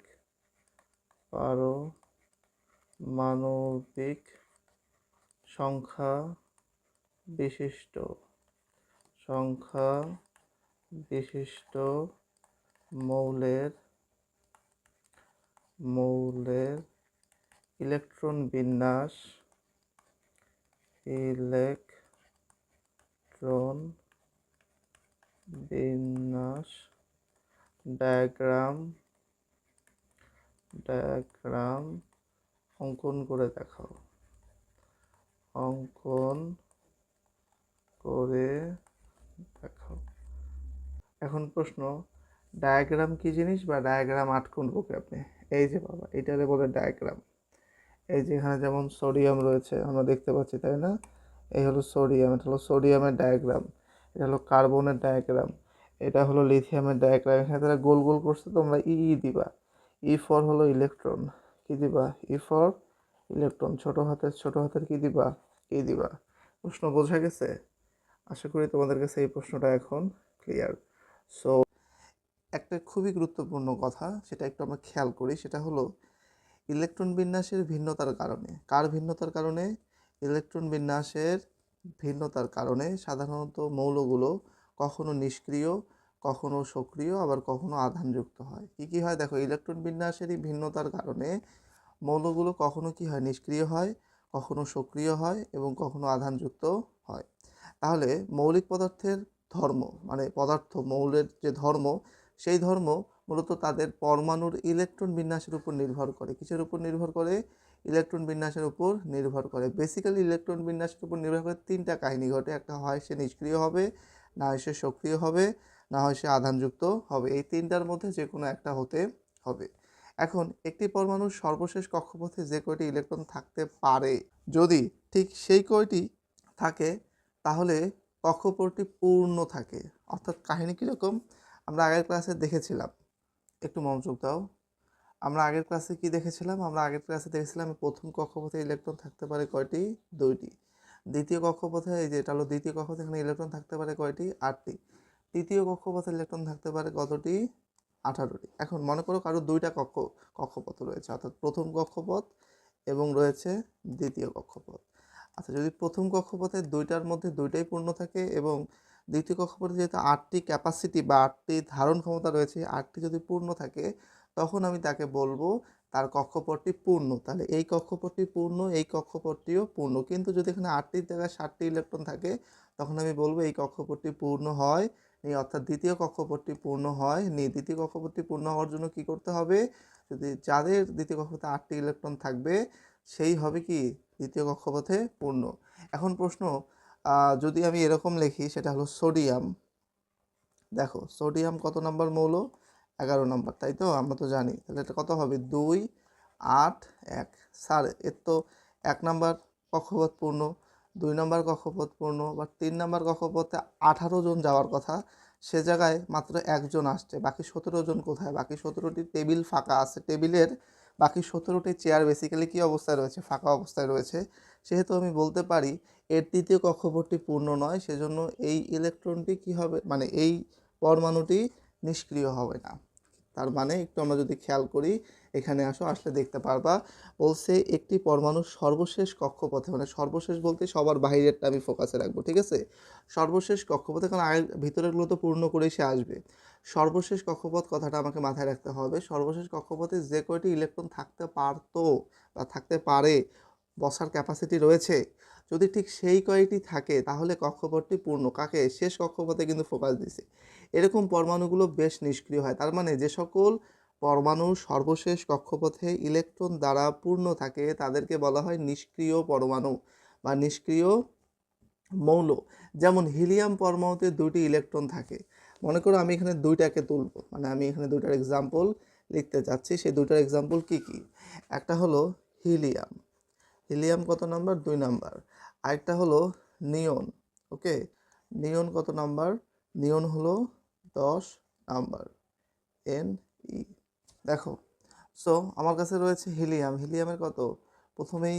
প্রথম কক্ষপথে কয়টি যাবে? 2টি। এর 2টি পূর্ণ, এটাই এর শেষ কক্ষপথ। আবার নিয়নের প্রথম কক্ষপথে 2টি এবং দ্বিতীয় কক্ষপথে 8টি। 2 আর 8 মিলে কত? 10 হয়েছে না? এই 8 কি দ্বিতীয় কক্ষপথ, এবং দ্বিতীয় কক্ষপথ কি পূর্ণ রয়েছে? যে পূর্ণ রয়েছে। তাহলে এই মৌলগুলো হলো নিষ্ক্রিয় মৌল। আশা করি এ যা পর্যন্ত আমাদের ক্লিয়ার। এখন একটা জিনিস খুব ভালো করে খেয়াল করে, এখানে হিলিয়াম পরমাণুতে দুটি ইলেকট্রন থাকে। প্রথম কক্ষপথে যেহেতু সর্বোচ্চ দুটি ইলেকট্রন থাকতে পারে, সেহেতু হিলিয়াম পরমাণু বেশ নিষ্ক্রিয় এবং সেই সাথে সেই স্থিতিশীল। তার মানে যে নিষ্ক্রিয় সেই মৌলটা কি হবে, স্থিতিশীল হবে। যে মৌলটা নিষ্ক্রিয় সেই মৌলটা স্থিতিশীল হবে। প্রতিটি পরমাণু এরকম স্থিতিশীল অবস্থায় থাকতে চায়। প্রতিটি পরমাণু কীরকম অবস্থায় থাকতে চায়, স্থিতিশীল অবস্থায় থাকতে চায়। এরপরে দেখো, এতটুকু পর্যন্ত কি আমাদের ক্লিয়ার? আশা করি এতটুকু পর্যন্ত আমাদের ক্লিয়ার। এখন বেসিক্যালি কি ঘটনা ঘটবে? এখন বেসিক্যালি মনে করো আমি যদি সোডিয়াম নেই, দেখো আমি যদি সোডিয়াম পরমাণু নেই, যেটা হলো 11, সোডিয়ামের কত কত আছে? সোডিয়ামের প্রথম কক্ষপথে হলো 2, দ্বিতীয় কক্ষপথে হলো 8 এবং এর তৃতীয় কক্ষপথে রয়েছে একটি ইলেকট্রন। 8 আর 2 10, 11টি। এখন কোনো কারণে যদি একটা ইলেকট্রন কোথাও দান করে দিতে পারে, তাহলে এই জায়গাটা কি ভ্যানিশ হয়ে যাবে, এই একটা ভ্যানিশ হয়ে যাবে। এই একটা যদি ভ্যানিশ হয়ে যায়, তাহলে এর তখন শুধুমাত্র দ্বিতীয় কক্ষপথ থাকবে এবং সে পূর্ণ অবস্থায় থাকবে। এখন প্রশ্ন, এটা কি আদৌ সম্ভব? হ্যাঁ সম্ভব। যদি সোডিয়াম পরমাণুকে আমি ভাঙি এবং ভেঙে যদি আমি একটি ইলেকট্রন বের করে আনি, তাহলে বেসিক্যালি সোডিয়ামের একটা আয়ন পড়ে থাকবে। একে বলা হয় ক্যাটায়ন। কি বলা হয়? ক্যাটায়ন। ক্যাটায়ন মানে কি? যেখান থেকে ইলেকট্রন কাটি যাবে, যেখান থেকে ইলেকট্রন কি হবে, কেটে যাবে, সেটাকে বলা হবে ক্যাটায়ন। এখন প্রশ্ন হচ্ছে, স্যার আমরা এখানে প্লাস কেন দিলাম? কারণ হলো সোডিয়ামের ইলেকট্রন সংখ্যাও 11, এর প্রোটন সংখ্যা হলো 11। কিন্তু কিন্তু যেহেতু আমরা একটা ইলেকট্রন দান করছি, ইলেকট্রন হয়ে গেছে 10টা, আর প্রোটন কিন্তু নিউক্লিয়াসের ভিতর কয়টা আছে? 11টাই আছে, তাই না? তাহলে দেখো প্রোটন একটা বেশি আর ইলেকট্রন কয়টা? 10টা কম। এই 10টা ইলেকট্রন, এর 10টা প্রোটনকে নিষ্ক্রিয় করলেও এর একটা প্রোটন বসে থাকবে, মানে এক্সট্রা থাকবে। ওই এক্সট্রা বোঝানোর জন্য আমি এখানে কি দিছি? সোডিয়াম প্লাস দিছি। এই যে সোডিয়াম উপরে প্লাস মানে ওর একটা প্রোটন বেশি আছে। একটা প্রোটন বেশি থাকা মানে হলো আর একটা ইলেকট্রনের ঘাটতি আছে, আর একটা ইলেকট্রন ঘাটতি থাকা মানে সে একটা ইলেকট্রন দান করে দিছে। আশা করি তোমাদের কাছে ব্যাপারটা ক্লিয়ার। ওকে, এখন এই কথাটা আমরা বই থেকে দেখি কি বলছে। দেখো, একটি পরমাণুর শেষ কক্ষপথে বা শক্তি স্তরে যদি প্রয়োজনের থেকে বেশি বা কম ইলেকট্রন থাকে, তাহলে সে কি করবে? প্রথমে বেশি নিয়ে বলা হয়েছে, তারপর আমরা কম নিয়ে দেখব। যদি বেশি থাকে, দেখো সোডিয়ামের ক্ষেত্রে এই দুইটা কক্ষপথ কিন্তু পূর্ণ, এখানে এই একটা ইলেকট্রন বেশি ছিল। এই যদি কোনো কারণে এই বেশিটাকে সরায় ফেলে বা 3 নম্বর কক্ষপথটাকে সে ভ্যানিশ করে দেয়, তাহলে তার কাছে দ্বিতীয় কক্ষপথ হবে শেষ কক্ষপথ এবং এই কক্ষপথটা তার কাছে কি অবস্থায় রয়েছে? পূর্ণ অবস্থায় রয়েছে। তার মানে সে হয়ে যাবে তখন কাছাকাছি নিষ্ক্রিয় গ্যাসে ইলেকট্রন বিন্যাস লাভ করবে এবং যার ফলে সে কী হবে? অধিক স্থিতিশীল হবে এবং সবাই চায় স্থিতিশীল অবস্থায় থাকতে। তাহলে এখান থেকে বলছে, ওই পরমাণু অন্য পরমাণু থেকে ইলেকট্রন গ্রহণ করে বা অন্য পরমাণু থেকে ইলেকট্রন দিয়ে বা অন্য পরমাণুর সাথে ইলেকট্রন ভাগাভাগি করে সর্বাধিক স্থিতিশীল বা পূর্ণ অবস্থায় আসতে চায়। তাহলে কার যদি ইলেকট্রন বেশি বা কম থাকে কি কাহিনী ঘটবে? হ্যাঁ, ওই পরমাণু অন্য পরমাণু থেকে ইলেকট্রন গ্রহণ করে বা অন্য পরমাণুকে ইলেকট্রন দিয়ে, মানে দান করে দেওয়া হয়, গ্রহণ করবে, দান করবে না ভাগাভাগি করবে। কি করবে? হয় সে গ্রহণ করবে, কথাগুলো কোথায় লিখি? এখানে লিখি। হ্যাঁ, হয় সে কী করবে? দেখো, হয় সে গ্রহণ করবে, না হলে সে দান করবে, আর না হলে সে ভাগাভাগি করবে। এগুলো করার মাধ্যমে সে কী করবে? এগুলো করার মাধ্যমে সে তার কাছাকাছি নিষ্ক্রিয় গ্যাসে ইলেকট্রন বিন্যাস লাভ করবে। এখন এখানে কি বলছে দেখো, যেমন সোডিয়াম পরমাণুর প্রথম শক্তি স্তরে কি হয়েছে বলো তো? 2টি এবং দ্বিতীয় শক্তি স্তরে 8টি, তৃতীয় শক্তি স্তরে একটি ইলেকট্রন থাকে, যেটা আমরা দেখলাম। প্রথম কক্ষপথে কয়টি রয়েছে? 2টি। প্রথম কক্ষপথে 2টি, দ্বিতীয় কক্ষপথে 8টি এবং তৃতীয় কক্ষপথে কয়টি ছিল? একটি ইলেকট্রন ছিল। এটি কি সর্বাধিক স্থিতিশীল অবস্থা? না, স্থিতিশীল অবস্থা না। কেন নয়? কারণ এর দেখো তৃতীয় শক্তি স্তরে হওয়ার কথা ছিল 18টি, বাট এর এখানে 18টির পরিবর্তে রয়েছে কতটি? একটি। এখন সে যদি গ্রহণ করতে চায়, তাকে 17টা গ্রহণ করতে হবে। 17টা কি ওকে দিবে? অবশ্যই দিবে না। 17টা গ্রহণ করার থেকে একটা ছেড়ে দেওয়া বুদ্ধিমানের কাজ না? তাহলে সে একটা কি করবে? ছেড়ে দিবে। তো তৃতীয় শক্তি স্তরে মাত্র একটি ইলেকট্রন থাকায় এটি বেশ সক্রিয় এবং খুব স্থিতিশীল নয়। বেশ সক্রিয়, তবে সে কি নয়? স্থিতিশীল নয়। কিভাবে এটি স্থিতিশীলতা অর্জন করতে পারে? এখন প্রশ্ন যে কিভাবে সে স্থিতিশীল হতে পারে? সোডিয়াম পরমাণু যদি একটি ইলেকট্রন অন্য কোনো পরমাণুকে দিয়ে দিতে পারে, তাহলে সোডিয়াম পরমাণুর প্রথম শক্তি স্তরে থাকবে 2টি, দ্বিতীয় শক্তি স্তরে থাকবে 8টি ইলেকট্রন, এটি একটি স্থিতিশীল অবস্থা, তাই না? তার মানে সে নিউনের ইলেকট্রন বিন্যাস লাভ করবে, যেটা হলো 10। যেখানে ওর ইলেকট্রন সংখ্যা কতটি রয়েছে? 10টি। ছিল 11টি, সেখান থেকে একটি ছেড়ে দিয়ে কয়টি হয়ে গেছে? 10টি হয়ে গেছে। এখন কিছু কথাবার্তা আমরা বলবো, সেটা একটু বোঝার চেষ্টা করো, ঠিক আছে? আজকে ইলেকট্রন হারানোর পর সোডিয়াম পরমাণু আর আধান নিরপেক্ষ নেই। আধান নিরপেক্ষ মানে কি? আধান নিরপেক্ষ মানে হলো, দেখো এই যে সোডিয়াম পরমাণু পারমাণবিক সংখ্যা 11, সেখানে 11টা ইলেকট্রন ছিল এবং 11টা প্রোটন ছিল। যেহেতু দুটো সমান ছিল, যতগুলো নেগেটিভ ছিল ততগুলো পজিটিভ ছিল, সেজন্য বেসিক্যালি এটা ছিল কি আধান নিরপেক্ষ। যদি পজিটিভ এবং নেগেটিভ সমান হয় তাহলে তাকে আমরা বলবো কি আধান নিরপেক্ষ। আধান নিরপেক্ষ, কি বলবো? নিরপেক্ষ। ওকে, তাকে আমরা কি বলছি? আধান নিরপেক্ষ বলেছি। এখন ব্যাপারটা হলো, এখন সে আধানযুক্ত হয়ে গেছে। সে কি হয়ে গেছে? সোডিয়াম প্লাস আয়ন হয়ে গেছে। দেখো তো, সে আধানযুক্ত হয়ে গেছে না? কেন প্লাস দিয়েছি একটু আগে আমি এটা বলে দিয়েছি। এরকম আধানযুক্ত পরমাণুকে বলা হয় আয়ন। আধানযুক্ত পরমাণুকে কি বলা হয়? আয়ন। তো যে আয়নে ধনাত্মক আধান আছে তাকে বলা হয় ক্যাটায়ন। যে আয়নে, এখানে কি ধনাত্মক আয়ন আছে না? হ্যাঁ, ধনাত্মক আয়ন আছে, অর্থাৎ পজিটিভ আয়ন আছে, কি বলা হবে? ক্যাটায়ন। কি বলা হবে? ক্যাটায়ন বলা হবে। আশা করি এই টপিকটা এখন আমাদের কাছে মোটামুটিভাবে ক্লিয়ার।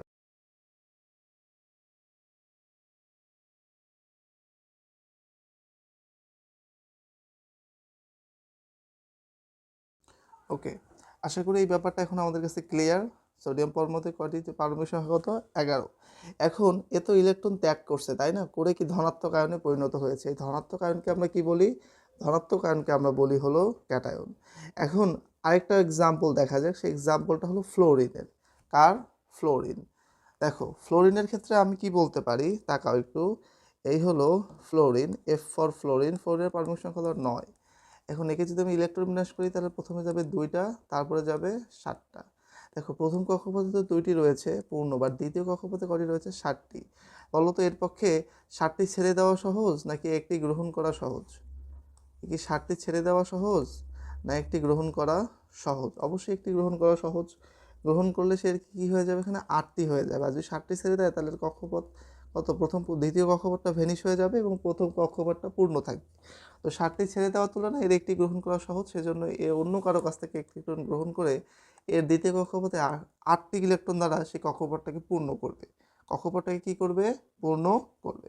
আসো দেখি কি হয়েছে।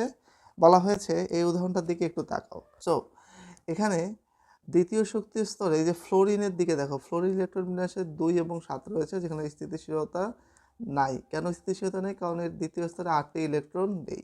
তো সর্বাধিক স্থিতিশীল অবস্থায় যেতে হলে ফ্লোরিন পরমাণুকে কি করতে হবে? দ্বিতীয় কক্ষপথে 8টি ইলেকট্রন প্রাপ্তি করতে হবে, অর্থাৎ 2 8 হতে হবে। এখন 7টি ইলেকট্রন ছেড়ে দেওয়া বেশ কঠিন, কিন্তু ফ্লোরিন যদি একটি পরমাণু কারো কাছ থেকে নিতে পারে, তাহলে সে আরও স্থিতিশীল হতে পারবে। কারণ দ্বিতীয় শক্তি স্তরে 8টি ইলেকট্রন থাকবে। কেন? কারণ দ্বিতীয় শক্তি স্তর পূর্ণ হবে। পূর্ণ হলেই তার জন্য কি হবে? স্থিতিশীলতা অর্জন করা সহজ হবে। সো দেখা যাক, প্রথম ধরা যাক ওই যে সোডিয়াম যে ইলেকট্রনটা ছাড়িয়ে দিয়েছে, ইলেকট্রন তো ইলেকট্রনই, সেই ইলেকট্রনটা আমাদের ফ্লোরিন গ্রহণ করবে। কে গ্রহণ করবে? ফ্লোরিন গ্রহণ করবে। আমাদের ফ্লোরিন সেই ইলেকট্রনটাকে গ্রহণ করে নেবে। গ্রহণ করলে এটা বেসিক্যালি ফ্লোরিন মাইনাস আয়ন হয়ে যাবে। কি হয়ে যাবে? মাইনাস আয়ন হয়ে যাবে। তো ফ্লোরিন পরমাণু একটি ইলেকট্রন গ্রহণ করার পর ঋণাত্মক আধানযুক্ত হয়েছে এবং ঋণাত্মক আয়নে পরিণত হয়েছে। এরকম ঋণাত্মক আধানযুক্ত আয়নকে বলা হয় অ্যানায়ন। দেখো, এ একটা ইলেকট্রন বাহির থেকে আনছে, ফ্লোরিন কি করছে? একটা ইলেকট্রন বাহির থেকে আনছে, তো আনাকে আমি বলবো অ্যানায়ন। কি বলবো? অ্যানায়ন। আর এর একটা কেটে ফেলছিল একটা ইলেকট্রন, সোডিয়াম একটা ইলেকট্রন কেটে ফেলছিল, সেজন্য সোডিয়ামকে বলা হয়েছিল ক্যাটায়ন। আর ফ্লোরিনকে আমরা বলতেছি অ্যানায়ন। ইলেকট্রন গ্রহণ বা বর্জনের মাধ্যমে পরমাণু আয়নে পরিণত হয়। কিসে পরিণত হয়? আয়নে পরিণত হয়। দুটি পরমাণুর মধ্যে যে ইলেকট্রন বর্জন করে তাকে বলা হয় ক্যাটায়ন, মানে যে কাটায় তাকে বলা হয় ধনাত্মক আয়ন।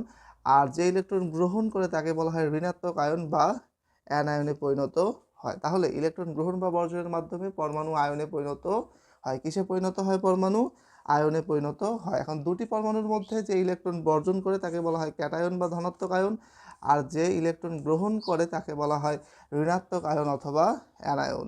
এর ফলে এদের মধ্যে স্থির বৈদ্যুতিক আকর্ষণ বল কাজ করে বা স্থির বৈদ্যুতিক বল কাজ করে। সো একে অন্যের কাছে আসলে এদের ইলেকট্রন সজ্জার পুনর্বিন্যাস ঘটে। কি ঘটে? ইলেকট্রন সজ্জার পুনর্বিন্যাসের মাধ্যমে এরা পরস্পরের সাথে বন্ধনে আবদ্ধ হয়। এই বন্ধনের নাম রয়েছে, যেটা আমরা উপর ক্লাসে জানবো, সেটার নাম হলো আয়নিক বন্ধন। আয়নিক বন্ধন তার মানে হলো যদি একজন ইলেকট্রন দেয় এবং একজন ইলেকট্রন নেয়, এভাবে যদি ক্যাটায়ন অ্যানায়নে পরিণত হয় এবং ক্যাটায়ন অ্যানায়নে পরিণত হওয়ার মাধ্যমে যে বন্ধনটা গঠন করে তাকে আমরা বলবো ionic Bandhan. For example sodium এবং ফ্লোরিন নিজেদের মধ্যে বিক্রিয়া করে সোডিয়াম ফ্লোরাইড গঠন করবে। সো বিক্রিয়াটা কেমন? এই বিক্রিয়াটা হলো এরকম। আমি যদি লিখে দিই, একটু আমার দিকে খেয়াল করো, সেটা হলো, এখানে তাকাও, মনে করো আমি লিখলাম এই যে সোডিয়াম প্লাস হলো ফ্লোরিন, আমি কি পাবো? আমি পাবো হলো সোডিয়াম ফ্লোরাইড। এখন কিছু জিনিস বুঝো, মনে করো আমি একটা বাড়িতে সোডিয়াম রাখছি ফর এক্সাম্পল, আরেকটা বাড়িতে আমি ফ্লোরিন রাখছি, এরা একসাথে মিশে যাবে, মিশে হয়ে যাবে সোডিয়াম ফ্লোরাইড। মানে চিনি আর পানি একসাথে লাগলে যেমন শরবত বের হয়, কাইন্ড অফ ওরকম। এদেরকে বলা হয় বিক্রিয়ক। এদেরকে কি বলা হয়? বিক্রিয়ক। তার মানে সমীকরণের এদিকে যারা থাকবে তাদেরকে বলা হবে বিক্রিয়ক, আর ওইদিকে যেটা পাবো সেটাকে বলা হবে উৎপাদ। দেখো, রান্না করার আগে আমি কাঁচা মাংস দিই, বা রান্না করার পরে সুস্বাদু পুষ্টিকর খাবার পাই। ঠিক আছে, একদম পুষ্টিকর মজাদার গরুর মাংস ভুনা পাই, যদি গরুর মাংস চড়াই, মশলা টশলা সব কিছু চড়াই দিই, ওটাও এক ধরনের বিক্রিয়া। এখানে বিক্রিয়া আমি সোডিয়াম এবং ফ্লোরিনকে দিব, ফলশ্রুতিতে আমি কি পাচ্ছি? Sodium fluoride. এই যে সোডিয়াম ফ্লোরাইডের নাম কি? সোডিয়াম ফ্লোরাইড পাচ্ছি। এখন এর বিক্রিয়াটা কীভাবে ঘটে? দেখো, আমি যদি একটা ইটকে ভাঙি, ওটা 2-3টা টুকরো বের হবে। ওরকম আমি সোডিয়ামকে যদি আমি ভেঙে ফেলে আমি পাবো একটা হলো সোডিয়াম আয়ন আর একটা হলো ইলেকট্রন। আমি একে প্লাস দিয়ে বুঝলাম যে জোড়া ছিল, বাট এখন আর জোড়া নাই, দুটা ভেঙে গেছে। ঠিক আছে, এখন এই ইলেকট্রনটা, সোডিয়াম আয়ন তো সব চিনির মতো, চিনি যেমন পানিতে গুলে যায় ওরকম এই ফ্লোরিনের সাথে গুলে যাবে। আর এই ইলেকট্রনটা কোথায় যাবে? ইলেকট্রনটা যাবে ফ্লোরিনের কাছে। ফ্লোরিন ছিল নিষ্ক্রিয় একজন ব্যক্তি। কারণ ফ্লোরিনের সাথে আমি ওই ইলেকট্রনটা এসে আমাকে কেউ নিচ্ছে না, তুমি একটু আমাকে নেও, আমার থাকার জায়গা নাই। সুন্দর করে ফ্লোরিনটা কি হয়ে গেল? মাইনাস হয়ে গেল। এখন এ আর এ যখন যুক্ত হলো, এই যে ফ্লোরিন আর এই যে সোডিয়াম আর এই যে ফ্লোরিন যখন যুক্ত হলো, তখন আমি এদিকে কি পাবো? তখন আমি এদিকে পাচ্ছি হলো সোডিয়াম প্লাস আর ফ্লোরিন, মানে যেহেতু এদের আয়ন সমান, তো আমরা এটাকে সোডিয়াম ফ্লোরাইড লিখতে পারবো। এবং উল্টো দিকে এদিকে আমি কাকে কাকে দিছি? সোডিয়ামকে দিছি আর ফ্লোরিনকে দিছি। এই ইলেকট্রনটা তো এই ইলেকট্রনটাই হলো এই ইলেকট্রনটা, তাই এটাকে আর আমি এক্সট্রা করে লিখলাম না। তাহলে আমি লিখলাম হলো সোডিয়াম এবং ফ্লোরাইড। তার মানে কাহিনী কি? চিনি, এই যে চিনি পানিতে দিলাম, তারপর পানিটাও মিষ্টি হয়ে গেছে। এখন আমি কি বলবো যে পানিটা কেন মিষ্টি হয়ে গেলো? চিনি তো মিষ্টি ছিলই, তাই না? ওরকম ইলেকট্রনটা এদের মাঝে কি হয়েছে? মানে আদান প্রদান হয়েছে। এ ছেড়ে দিছে আর এ কী করছে? গ্রহণ করছে। দেখো, চিনির মিষ্টন্নতা বা মিষ্টির স্বাদটা শুধু চিনির কণাগুলোর ভিতরেই ছিল, কিন্তু সেটা পানিতে ঢুকে গিয়ে পানিকেও মিষ্টি বানায় ফেলছে। আর আমরা বলি কি পানিটা শরবত হয়ে গেছে বা মিষ্টি হয়ে গেছে। আসলে চিনির কণা থেকে যে মিষ্টন্নতা সৃষ্টিকারী উপাদান রয়েছে সেটাই কিন্তু পানির কণার সাথে মিশে গিয়েছে, সেজন্য পানিটা কি হয়? মিষ্টি স্বাদযুক্ত হয়। আশা করি তোমাদের কাছে এই টপিকটা এখন ক্লিয়ার। সো এই টপিক নিয়ে যদি কারো কোনো কোয়েশ্চেন থাকে, অবশ্যই আমি পরবর্তী ক্লাসে সলভ করে দেওয়ার চেষ্টা করব। আর এখানে অধ্যায় শেষে যা শিখলাম সেখানে কি কি রয়েছে একটু আমি যদি দেখি, এখানে এগুলো আমরা আশা করি পারি। পরমাণু অবিভাজ্য নয়, ইলেকট্রন প্রোটন নিউট্রন সমন্বয়ে গঠিত। পরমাণুর কেন্দ্রে রয়েছে নিউক্লিয়াসে রয়েছে ধনাত্মক আধান বিশিষ্ট প্রোটন এবং আধান নিরপেক্ষ হলো নিউট্রন, এবং পরমাণুর ভরের প্রায় সমস্ত ভরে নিউক্লিয়াসে রয়েছে। এগুলো আমরা সবাই পারি। ওকে, সো এই ছিল বেসিক্যালি আমাদের আজকের ক্লাসের টপিক, সেটা হলো ইলেকট্রন বিন্যাস ও মৌলের ধর্ম। এই টপিকটা অনেকের কাছেই কঠিন লাগে, এতটুকু আমি শিওর। সো তোমরা, আশা করবো যে তোমরা এটাকে নোট করে। আমরা জানি একটি পরমাণুতে যতগুলো তার পারমাণবিক সংখ্যা, ঠিক সেম সংখ্যক তার রয়েছে প্রোটন সংখ্যা, এবং প্রোটন সংখ্যার সমান সংখ্যক রয়েছে ইলেকট্রন সংখ্যা।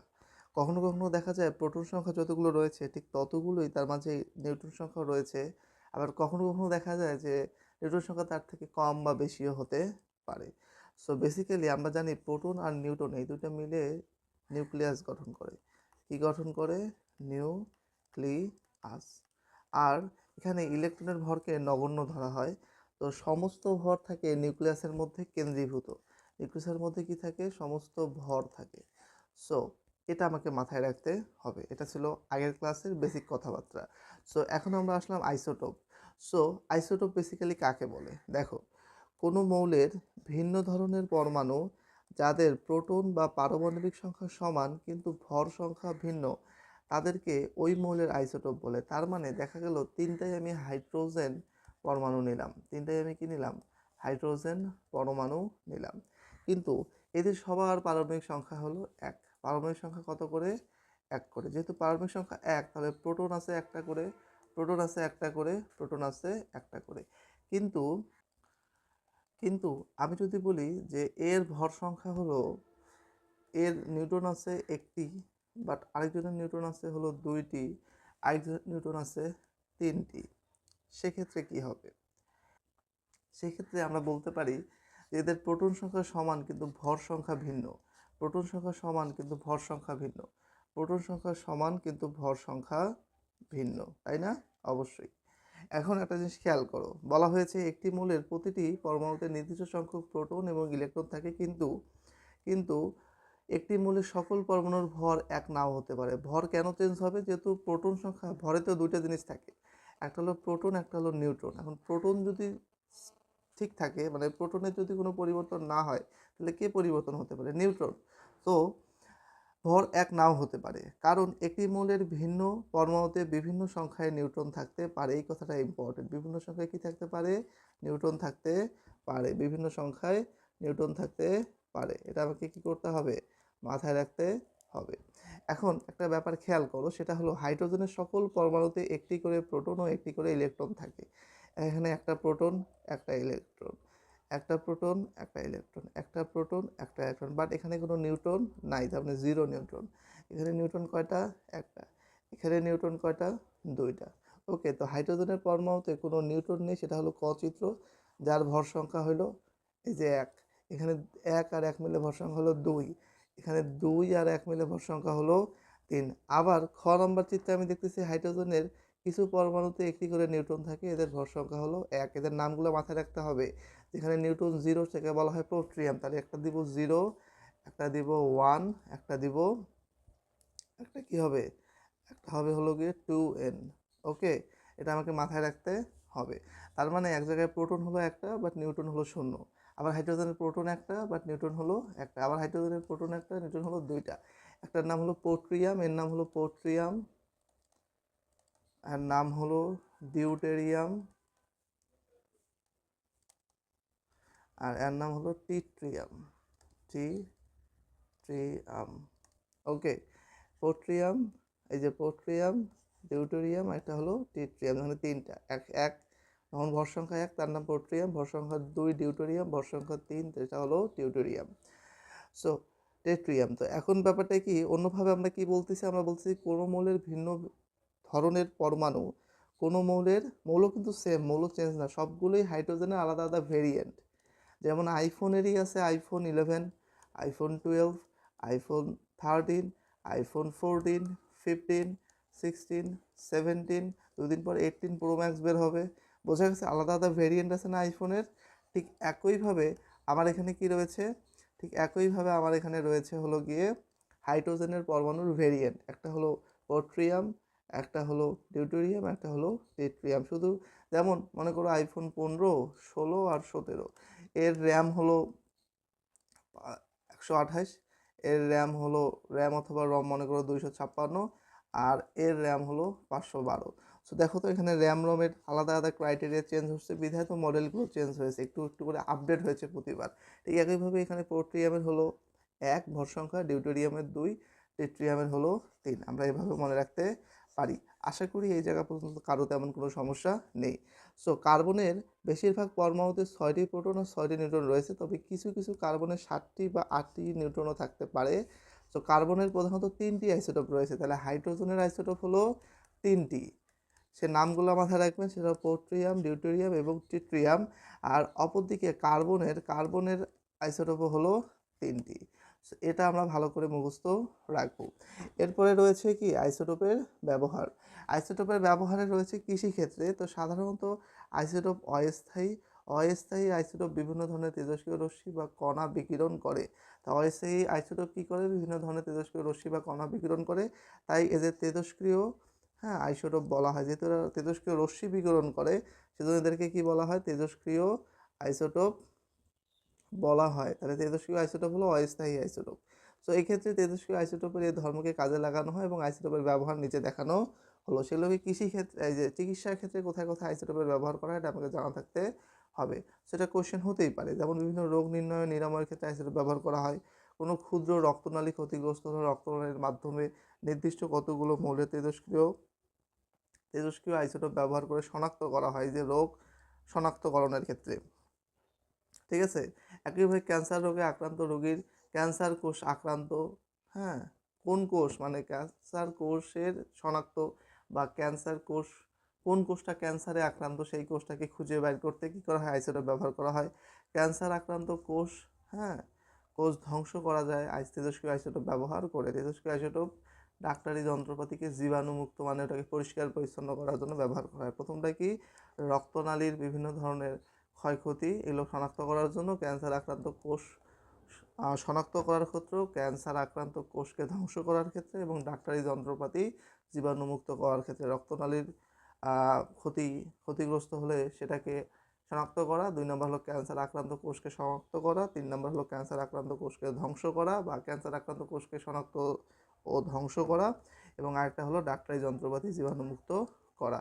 আশা করি এগুলো আমরা পয়েন্ট আকারে কমপ্লিট করে ফেলতে পারব। এরপরে রয়েছে কৃষিক্ষেত্রে। কৃষিক্ষেত্রে পতঙ্গ নিয়ন্ত্রণে আইসোটোপের তেজস্ক্রিয় রশ্মি ব্যবহার করা হয়। কখনো কখনো সার কী পরিমাণ ব্যবহার করতে হবে তা জানতে তেজস্ক্রিয় আইসোটোপ ব্যবহার করা হয়। এছাড়াও খাদ্যদ্রব্য সংরক্ষণে ব্যাকটেরিয়া সহ অনেক জীবাণু তেজস্ক্রিয় রশ্মিতে কী হয়, মারা যায়। তাই তেজস্ক্রিয় রশ্মি ব্যবহার করে খাদ্যদ্রব্য ফলমূলকে কী করা হয়, জীবাণুমুক্ত করে সংরক্ষণ করা হয়। এখানে এটা ইম্পর্টেন্ট, এমসিকিউতে আসার মতো।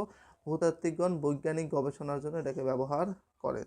তাহলে কোনো ফসিল, মানে অনেক পুরনো যে জিনিসপত্র তাকে বলা হয় ফসিল। পুরনো যেই ধ্বংসপ্রাপ্ত যে জিনিসগুলো পাওয়া যায়, হ্যাঁ, তাকে বলা হয় ফসিল। কোনো ফসিল স্থায়ী এবং অস্থায়ী আইসোটোপের অনুপাত থেকে বোঝা যায় ফসিলটির, হ্যাঁ, কত বছরের পুরানো। এখানে মনে হয় কার্বন 12 আইসোটোপ ব্যবহার করা হয়। এটা আমাকে মাথায় রাখতে হবে। তোমরা অনেকে শুনে থাকবে যে কোনো দেশে কোটি বছর পুরনো ফসিল, মানে কোটি বছরের পুরনো জিনিসপাতিকে ফসিল বলা হয়, সেটা পাওয়া যায়। তো এই ফসিল বা ওই পুরনো জিনিসটা কত বছরের পুরনো সেটা বের করা হয় তেজস্ক্রিয় আইসোটোপের মাধ্যমে। এটি জানা যায় আইসোটোপের ক্ষয় থেকে। কিসের মাধ্যমে, আইসোটোপের ক্ষয়ের মাধ্যমে। তো এখানে কার্বন 12 ইউজ করা হয়। সো এই ছিল বেসিক্যালি আইসোটোপের ব্যবহার। তো এখান থেকে প্রশ্ন কি, এক আইসোটোপ বলতে কি বোঝো? প্রশ্নগুলো আমি বলে দিচ্ছি, একটু লিখে নাও। এক নাম্বার হলো আইসোটোপ বলতে কি বোঝো? আইসোটোপ বলতে কি বোঝো, ব্যাখ্যা করো। কোশ্চেন নাম্বার 2, চিকিৎসা ক্ষেত্রে আইসোটোপের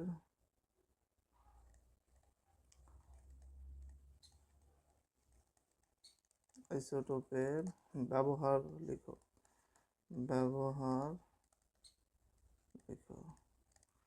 এরপর সিম্পল প্রশ্ন হতে পারে, বিভিন্ন ক্ষেত্রে আইসোটোপের ব্যবহার লিখো।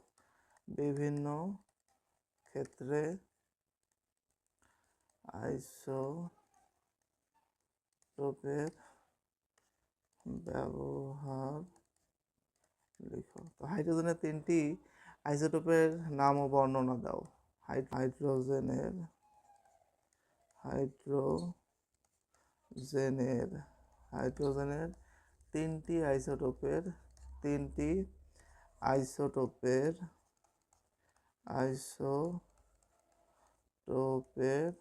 কি করব, বিবরণ দাও বা বর্ণনা দাও। সেগুলোকে এই ডায়াগ্রামটা আর্ট করবা, আর্ট করে এই কথাগুলো লিখবা। তারপর লিখবা হাইড্রোজেন পোট্রিয়াম, পরমাণুতে কোনো নিউট্রন নেই, তারপর সংখ্যা 1, এভাবে এই কথাগুলো লিখতে হবে। হাইড্রোজেনের, হ্যাঁ, ডিউটেরিয়াম যে পরমাণু বা যে আইসোটোপ, সেই আইসোটোপে কি নিউট্রন সংখ্যা 1টি, তাই এর ভর সংখ্যা হলো 2। আর অপরদিকে হাইড্রোজেনের টিউটেরিয়াম নামক আইসোটোপে রয়েছে এই 2টি নিউট্রন, তাই এর পারমাণবিক সংখ্যা হলো 3। এইভাবে আমরা দেখায় দিব। আশা করি ক্লিয়ার। সো এই ছিল বেসিক্যালি আমাদের আজকের ক্লাস। দেখা হচ্ছে নেক্সট ক্লাসে অন্য কোনো টপিক নিয়ে। সে পর্যন্ত সুস্থ থাকবে, সুন্দর থাকবে। আল্লাহ হাফিজ।